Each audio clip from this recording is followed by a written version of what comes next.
Salam Bapak Ibu, selamat pagi kepada Bapak Ibu Saudara sekalian yang dikasihi Tuhan dimanapun berada.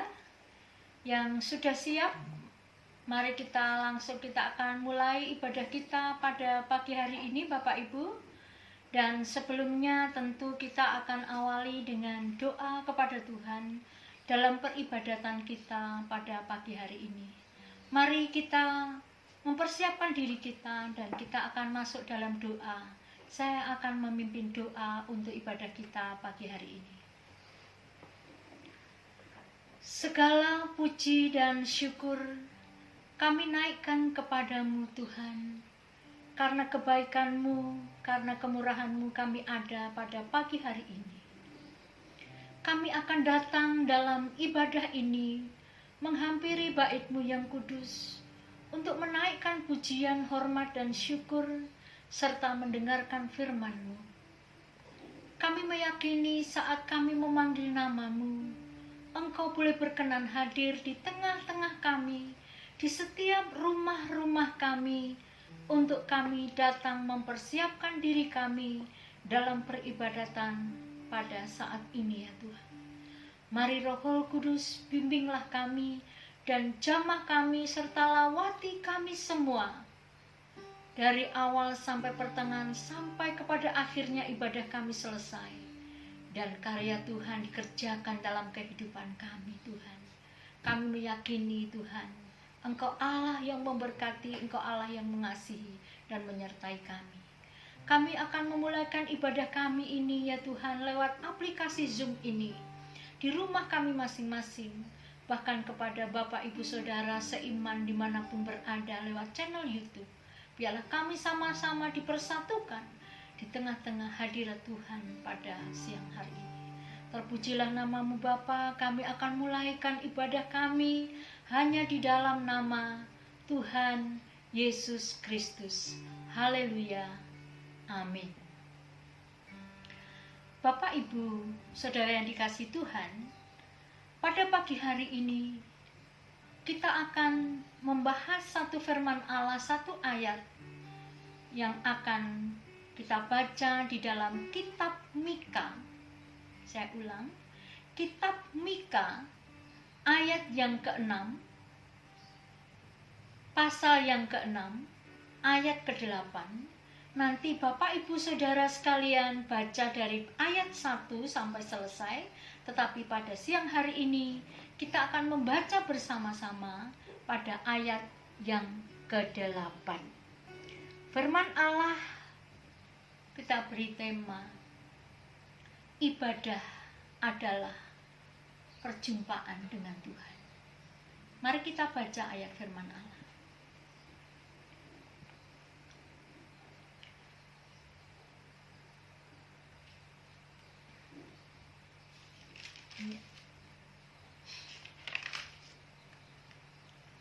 Mika pasal yang ke-6 ayat ke-8, demikian firman Tuhan. Hei manusia, telah diberitahukan kepadamu apa yang baik dan apakah yang dituntut Tuhan daripadamu, selain berlaku adil, mencintai kesetiaan, dan hidup dengan rendah hati di hadapan Allahmu. Sekali lagi, hei manusia, telah diberitahukan kepadamu apa yang baik, dan apakah yang dituntut Tuhan daripadamu, selain berlaku adil, mencintai kesetiaan, dan hidup dengan rendah hati di hadapan Allahmu.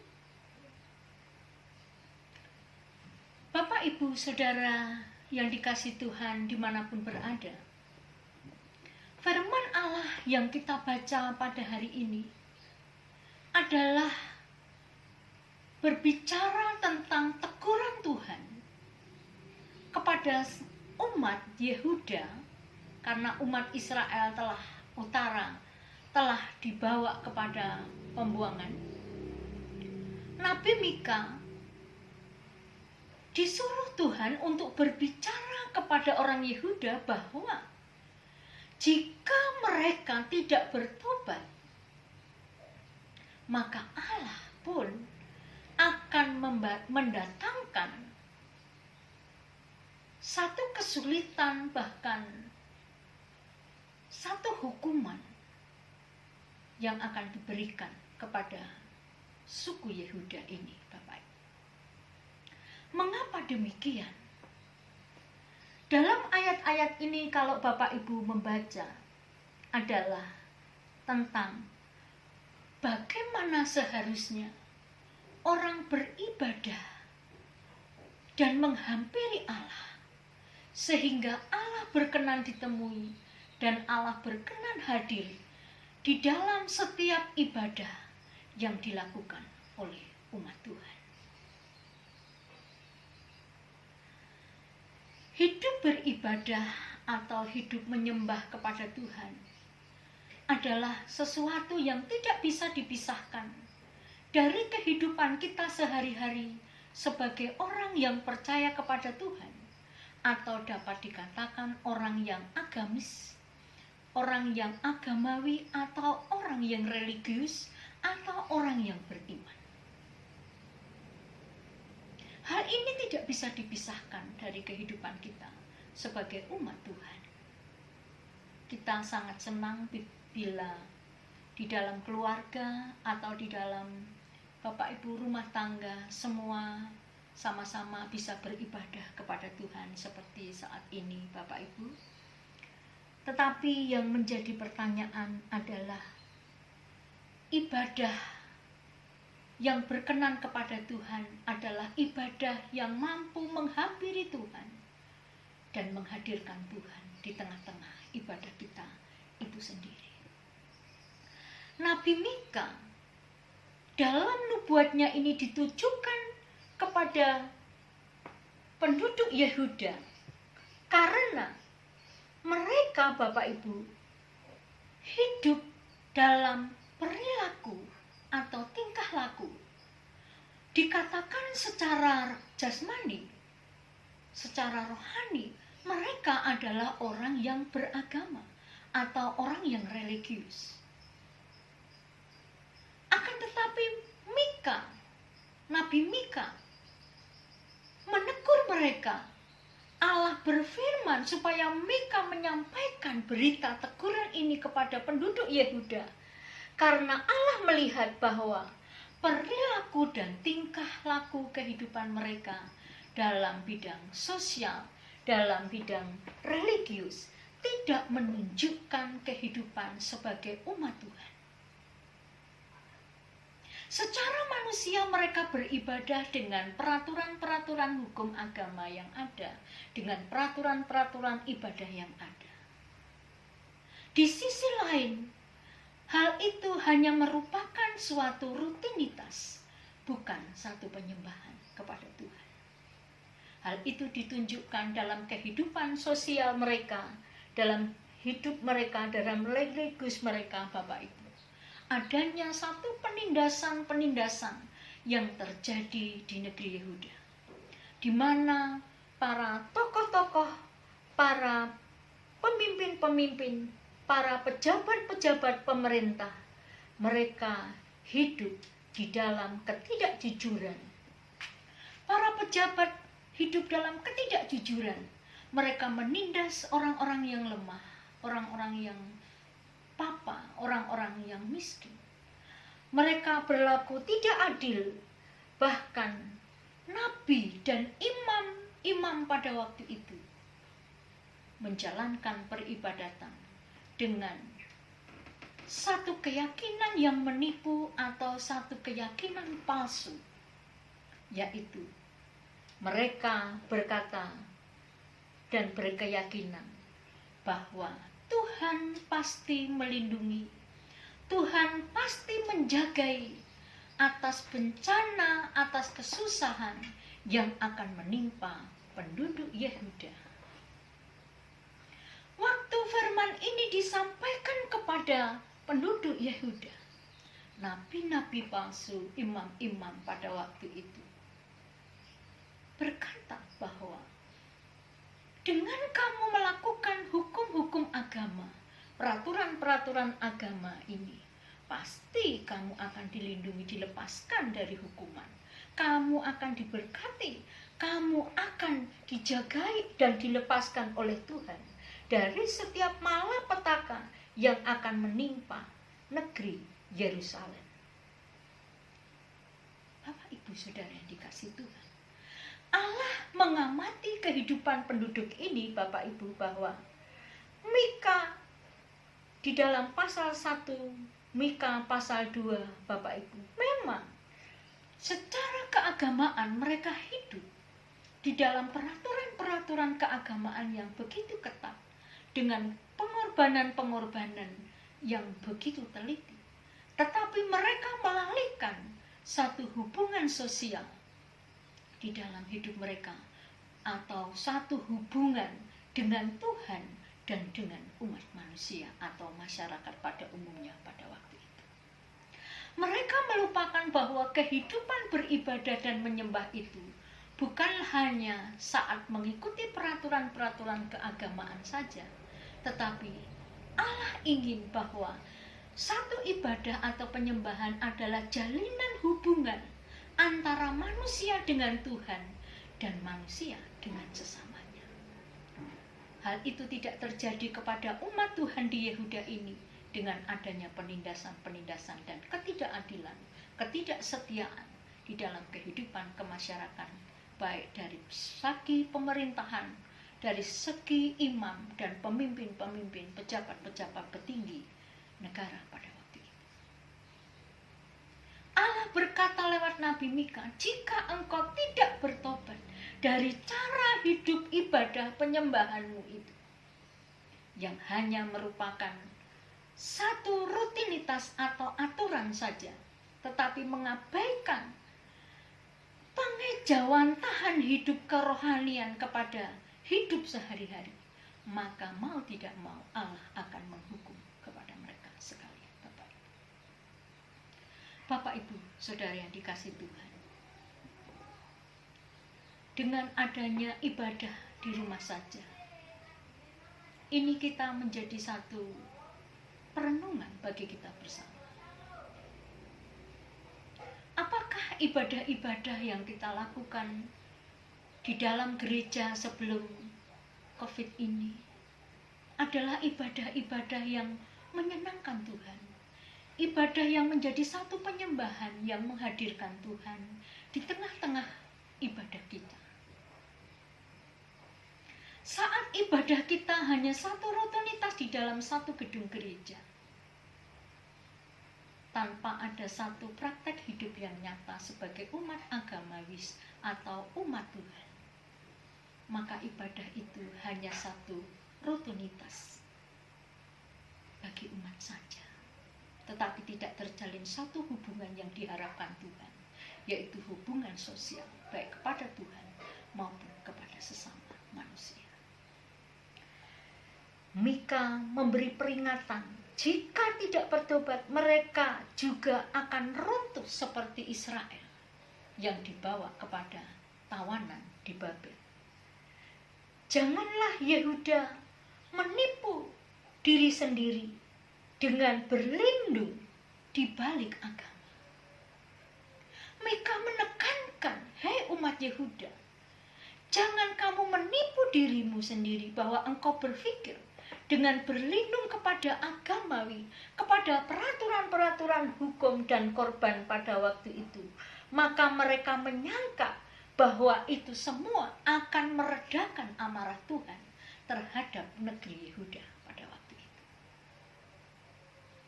Orang Yehuda berpikir jika dia melakukan hukum-hukum itu dengan teliti pada jam-jam yang sudah ditentukan, mereka berpikir bahwa dia itu akan terbebas dari hukuman dan kutukan daripada Tuhan. Tetapi Mika, firman Allah kepada Nabi Mika menekankan, jangan engkau berlindung kepada hal rutinitas. Jika di dalam kehidupanmu, dalam ibadahmu, dalam kunjunganmu kepada Tuhan, tidak disertai dengan keadilan, hal-hal yang baik dikatakan, aku sudah memberikan kepadamu hal-hal yang baik.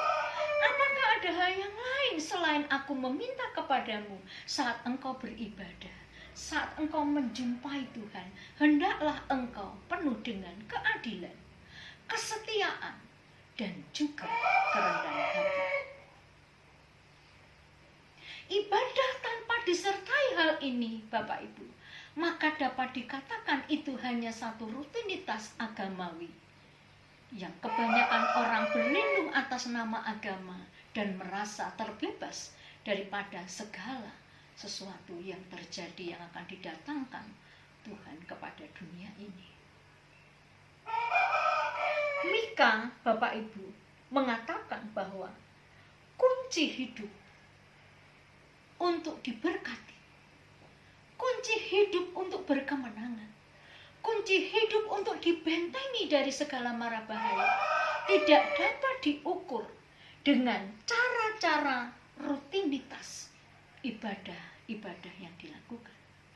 Ibadah-ibadah secara rutin dilakukan itu baik karena bisa membawa satu kehidupan yang baru.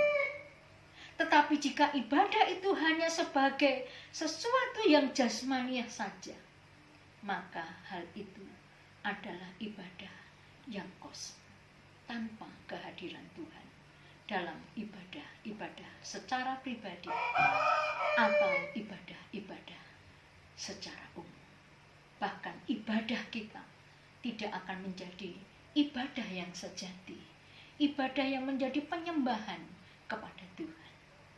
Maka Bapak Ibu, ibadah atau kunci hidup dalam berkat bukan dalam karya Tuhan yang nampak saja, yang diukur dengan keberhasilan militer dan bendawi secara dunia ini, Bapak Ibu. Tetapi adakah kesetiaan, adakah keadilan, dan adakah kerendahan hati dalam kita beribadah kepada Tuhan. Penekanan Mika kepada kesetiaan kepada hukum-hukum keagamaan, kesetiaan pada hukum-hukum keagamaan, hukum korban, hukum ini dan begitu sesuai dengan Taurat pada waktu itu. Hal itu harus dinyatakan atau diejawantahkan atau harus diwujudkan di dalam satu hubungan sosial yang benar, yaitu baik kepada Tuhan dan baik kepada manusia. Itulah penekanan Nabi Mika dalam ayat ini, Bapak Ibu. Saya berharap Bapak Ibu akan membaca dari awal satu pasal ini, ya Bapak Ibu. Mika mengingatkan bahwa hanya melakukan ritual keagamaan memang baik karena bisa membuat manusia religius, tapi bukan atau belum tentu itu sesuatu yang menyenangkan Tuhan dan diperkenan kepada Tuhan. Dalam ayat 6 dan 7 di sana dikatakan bagaimana mereka harus pergi menghadap Tuhan. Mereka berkata mereka akan membawa korban-korban yang baik. Mereka akan membawa lembu muda 1 tahun. Dengan harapan, dengan korban-korban yang baik itu, mereka berharap Tuhan melepaskan mereka, Tuhan mengampuni mereka. Seolah-olah Tuhan disuap dengan tingkah laku rutinitas keagamaan mereka dan peraturan-peraturan hukum-hukum mereka dan peraturan-peraturan ibadat mereka. Apakah memang demikian? Ukuran ibadah yang menyenangkan Tuhan, ukuran ibadah yang berkenan kepada Tuhan. Apakah kita seperti Tuhan? Kita sholat tidak bisa, Bapak Ibu. Dalam ayat-ayat ini jika kita cermati, Bapak Ibu, bahwa korban persembahan, korban binatang sesuai Taurat itu, Bapak Ibu, mereka memang bersedia menyediakan korban yang terbaik. Karena dia akan berlindung di balik itu semua. Supaya Allah melepaskan mereka. Apakah seperti ini menyenangkan Tuhan? Persembahan persembahan dan pengorbanan ibadah-ibadah mereka. Memang mereka lakukan sesuai aturan. Tetapi Allah ingin selain mereka melakukan ibadah-ibadah rutinitas keagamaan mereka dengan peraturan-peraturan yang baik dan tertib, Allah mau lebih daripada itu, yaitu mereka mempersembahkan diri mereka sendiri, mempersembahkan hidup mereka sendiri lebih daripada korban lembu, sapi, dan kambing dan domba pada waktu itu sebagai pengampunan dosa bagi mereka. Allah ingin lebih kepada orang-orang Yehuda mempersembahkan hati mereka, hidup mereka, cinta kasih mereka, ketaatan mereka kepada Tuhan yang diwujudkan dalam kehidupan sehari-hari, dalam kemasyarakatan dan dalam hidup beribadah mereka. Maka pada ayat ke-8 Tuhan meminta pada umat Yehuda dan juga tentu minta kepada kita semua. Ayat 8 ini memang pada waktu itu ditujukan kepada umat manusia zaman Yehuda. Tetapi juga ayat ini diberikan kepada saya dan saudara. Bagaimanakah seharusnya ibadah kita? Bagaimanakah seharusnya tatanan cara ibadah kita? Dan sikap kita beribadah, menghampiri Tuhan, supaya Tuhan berkenan atas ibadah kita dan Tuhan hadir di tengah-tengah ibadah kita, melawat umatnya, melepaskan umatnya, melindungi umatnya, mengalirkan kuasanya, menghindarkan umatnya dari bahaya. Karena jika ibadah itu berkenan kepada Allah, maka adalah Allah hadir. Orang-orang Yehuda menekankan ibadah adalah hanya satu peraturan, tetapi Tuhan Mika menjelaskan bahwa ibadah yang berkenan adalah saat ibadah itu mampu menghadirkan Allah di tengah-tengah ibadah itu, dan ibadah itu menjadi satu penyembahan yang berkenan kepada Tuhan. Bagaimana sikap kita? Kita mau bahas hal secara singkat ya Bapak Ibu. Apa lain yang kuberikan? Aku berikan sesuatu yang baik kepadamu. Aku sudah berikan yang baik, Bapak Ibu. Tuhan berkata demikian. Hei manusia, tidak terluput siapapun. Hei manusia, tidak terluput kita sebagai umat Tuhan. Hei manusia, aku telah diberitahukan kepadamu apa yang baik dan apakah yang dituntut Tuhan daripadamu. Apa yang dituntut Tuhan daripada kita? Apa yang dituntut Tuhan saat kita menghampiri Allah, saat kita beribadah kepada Allah? Yang pertama adalah berlaku adil, Bapak Ibu. Kata adil adalah bukan seperti kita sedang membelah apel menjadi dua, itu adil, tidak. Istilah ini memakai dalam terjemahan Alkitab, Bapak Ibu. Kata adil ini adalah memiliki satu pengertian dalam pasal 2, pasal 3, Bapak Ibu. Adalah yang dituntut Tuhan adalah benar dan adil antara sesama, Bapak Ibu. Adil.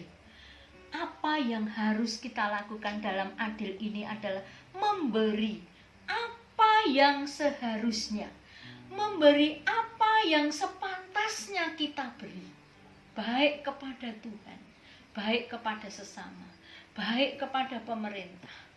Seperti Tuhan berbicara tentang pajak, katakan, apa yang harus kau berikan kepada kaisar, berikanlah kepada kaisar, kepada Tuhan, berikanlah kepada Tuhan. Apa artinya? Adalah Yesus memberikan contoh keadilan, bahwa adil adalah memberikan yang seharusnya menjadi hak orang lain, dan apa yang seharusnya menjadi hak Tuhan dalam hidup kita. Apakah kita bisa berlaku adil sebagai umat Tuhan? Dalam menghampiri Tuhan dikatakan kita memiliki rasa, memiliki hati hidup yang adil dalam memperlakukan diri kita, memperlakukan orang lain, dan memperlakukan Tuhan. Dalam hubungan kita kepada sesama, kepada negara, dan kepada Tuhan, adakah sikap adil? Orang-orang Yehuda Bapak Ibu pada waktu itu. Mereka menindas. Dan tidak ada keadilan.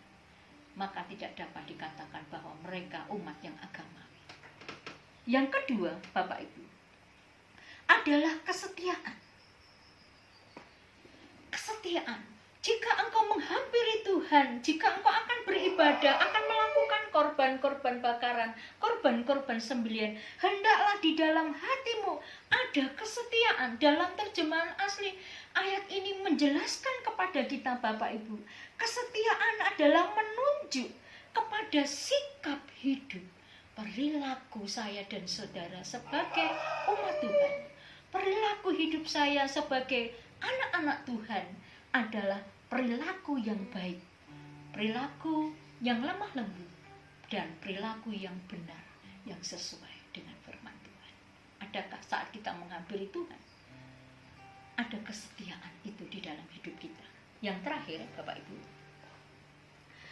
melakukan bukan apa atau hanya apa yang dituntut oleh hukum saja, tetapi juga keadilan, tapi juga dituntut oleh kasih dan kebaikan, Bapak Ibu. Jadi kesetiaan itu melakukan karena dituntut karena ada kasih dan kebaikan yang Allah kerjakan dalam hidup kita, yang kita lakukan kepada orang lain sesama dan kepada Tuhan.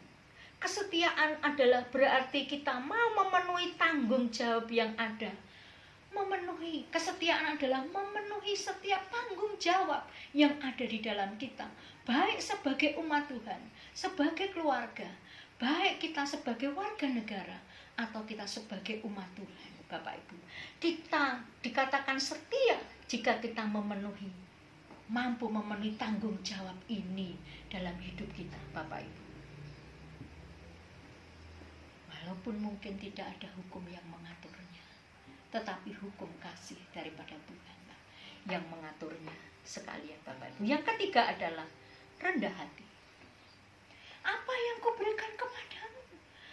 Saat kau menghampiri Allah dalam beribadah, berkorban, sembelihan, berkorban bakaran dan lain sebagainya adalah engkau harus memiliki sikap rendah hati.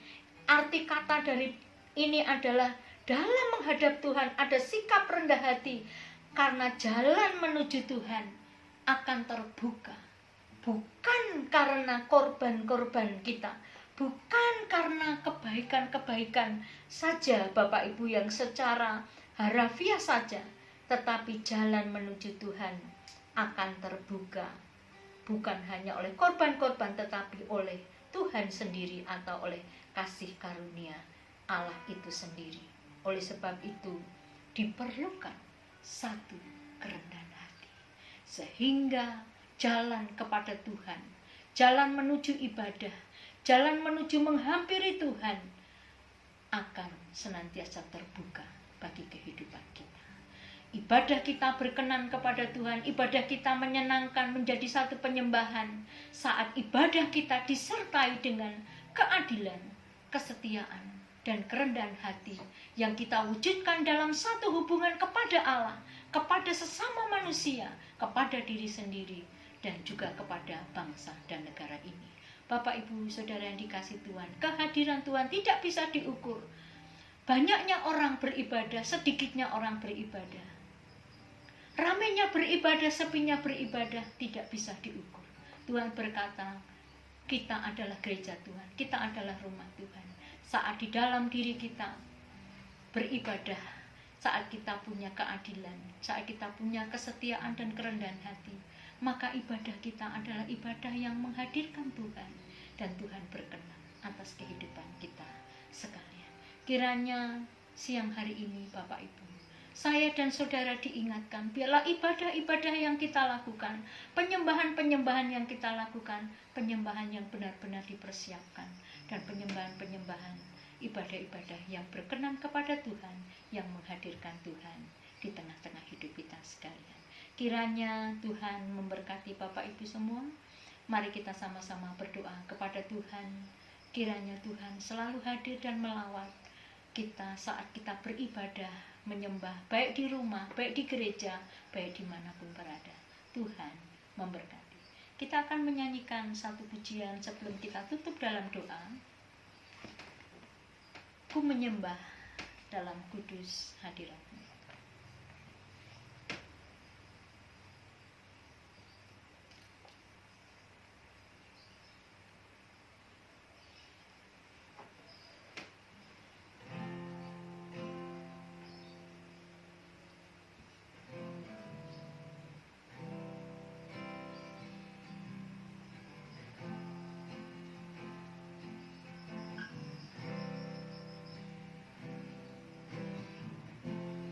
Ku menyembah dalam kudus hadirat-Mu, hampiri tata kasih karunia-Mu Bapa.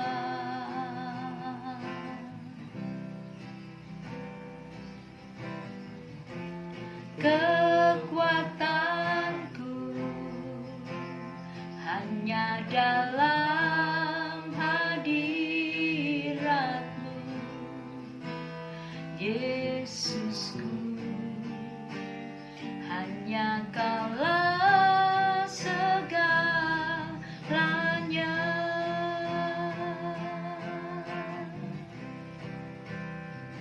Ku yakin Kau hadir di sini, ku rasakan kuasa yang tak terbatas. Ku yakin Kau nyata di sini, kemenangan terjadi di sini. Ku yakin Kau hadir di sini, ku rasakan kuasa yang tak terbatas. Ku yakin Kau nyata di sini, kemenangan terjadi di sini, kesembuhan terjadi di sini, kelepasan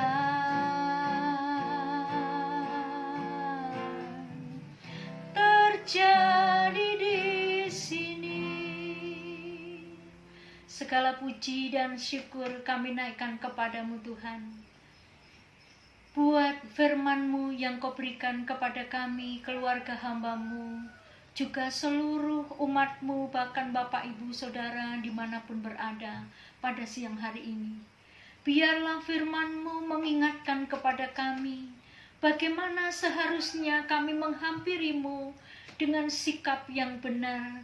Bagaimanakah kami seharusnya beribadah kepadamu, menyembahmu, ya Tuhan, dengan sikap yang berkenan yang Kau kehendaki dalam kehidupan kami. Sehingga dalam hal ini Allah boleh benar-benar hadir di tengah-tengah kami umat-Mu. Engkau hadir di setiap rumah tangga, bahkan Engkau hadir di setiap bangsa ini ya Tuhan. Marilah Tuhan, ajar kami ya Roh Kudus, untuk memahami firman-Mu dengan benar sebagai umat Tuhan. Biarlah kami sebagai umat yang benar-benar mengasihi Tuhan, benar-benar beribadah kepada Tuhan. Bukan hanya sebagai rutinitas dan kebiasaan-kebiasaan semata, tetapi biarlah kami mempraktekkan hidup keagamaan kami, mempraktekkan iman kami dalam hubungan yang benar dengan Engkau ya Tuhan, dan juga dengan keluarga kami, dengan sesama kami, dengan seluruh lingkungan sosial kami yang ada ya Tuhan. Tolonglah kami Tuhan, dalam hidup kami beribadah kepadamu, baik di dalam gereja, baik di dalam rumah, baik dimanapun, kapanpun saatnya kami beribadah kepadamu. Biarlah taruh senantiasa di dalam hati kami, hati yang penuh dengan keadilan, hati yang penuh dengan kesetiaan dan kerendahan hati yang Kau kehendaki dalam kami Tuhan. Ya Allah Roh Kudus, Mampukan kami beribadah dengan sikap yang benar seperti ini ya Tuhan. Sehingga Engkau benar-benar hadir melawat kami, melepaskan kami dari mara bahaya. Engkau hadir memberikan perlindungan, Engkau hadir memberkati, Engkau hadir menyembuhkan, Engkau hadir memberi kemenangan, bahkan Engkau hadir melawat kami ya Tuhan, melepaskan kami semua, melepaskan kami dari segala hal-hal yang tidak baik ya Tuhan. Terima kasih Tuhan, terima kasih. Kami meyakini Tuhan, saat kami menjadi umat yang religius, umat yang benar, umat yang beribadah dengan benar di hadapan-Mu, kami percaya Engkau hadir dalam hidup kami pribadi, dalam rumah kami, bahkan di tengah-tengah bangsa kami ya Tuhan. Oleh sebab itu ibadah-ibadah kami, pujian dan penyembahan-penyembahan kami, tata-tata cara ibadah liturgi kami yang bertentangan dengan maksud dan tujuan Allah dalam ibadah dan penyembahan yang sejati, Tuhan ampuni kami ya Tuhan. Biarlah kami mempersembahkan ya Tuhan tubuh kami sebagai persembahan yang hidup, yaitu Tuhan hati yang dipenuhi dengan kasih dan kesetiaan daripada-Mu. Inilah kerinduan kami ya Tuhan. Kiranya Engkau selalu menolong, menyertai kami untuk hidup di dalam perintah-perintah dan ketetapan-ketetapan-Mu, hidup di dalam kebenaran-kebenaran firman-Mu, sehingga kami menjadi penyembah-penyembah yang benar, menjadi penyembah-penyembah yang berkenan, sebagai orang yang beribadah dengan benar dalam hidup kami ya Tuhan. Terima kasih Tuhan Yesus, kami serahkan hidup kami semua saat ini. Jika ada anak-anak-Mu, ada umat-Mu yang menghadapi satu pergumulan-pergumulan hidup, pergumulan-pergumulan yang sulit sekalipun, kami berdoa kepada-Mu. Tuhan, saat Engkau hadir, Engkau menjamah ya Tuhan. Jika Engkau berkenan hadir, Engkau yang sudah melepaskan ya Tuhan. Saat ini juga Tuhan, Engkau hadir dalam kami semua, Engkau melepaskan kami semua. Yang susah berikan penghiburan, yang sakit berikan kesembuhan ya Tuhan, yang terikat di dalam kesulitan, persoalan masalah, Engkau Allah yang melepaskan. Berikan kepada bangsa negara kami ya Tuhan. Mari hadir di tengah-tengah bangsa kami ya Tuhan, bangsa yang beribadah kepada-Mu. Biarlah peribadatan kami boleh berkenan kepada-Mu. Hadir dan lawatilah kami, terlebih dalam COVID ini Tuhan. Biarlah kami semua bangsa Indonesia dimampukan mengatasi hal ini dan hidup dengan normal, hidup dengan bersukacita, karena ada Tuhan di tengah-tengah hidup kami, di tengah keluarga, di tengah gereja, di tengah-tengah bangsa kami. Terpujilah nama-Mu Bapa. Engkaulah Allah yang mendengar doa-doa. Engkau juga Allah yang melakukan yang terbaik bagi kami semua pada pagi hari ini. Oleh sebab itu doa kami hanya kami naikkan dengan satu keyakinan bahwa Engkau sudah melakukan yang terbaik bagi kami. Doa kami panjatkan hanya di dalam nama Tuhan Yesus Kristus. Haleluya. Amin. Bapak, Ibu, Saudara yang dikasihi Tuhan, kiranya segala berkat yang terbaik yang sudah disediakan Allah Bapa, Allah Anak, Allah Roh Kudus, berkat jasmani rohani, mengalir dan melimpah dalam hidup kita sekalian saat ini, mengalir dari sekarang sampai selama-lamanya Tuhan datang kali yang kedua. Terimalah berkat-Nya yang sudah dicurahkan ini dengan mengucap syukur hanya di dalam berkat nama Tuhan Yesus Kristus. Haleluya, haleluya. Amin. Selamat siang Bapak Ibu Saudara sekalian di rumah dan di channel YouTube. Tuhan memberkati.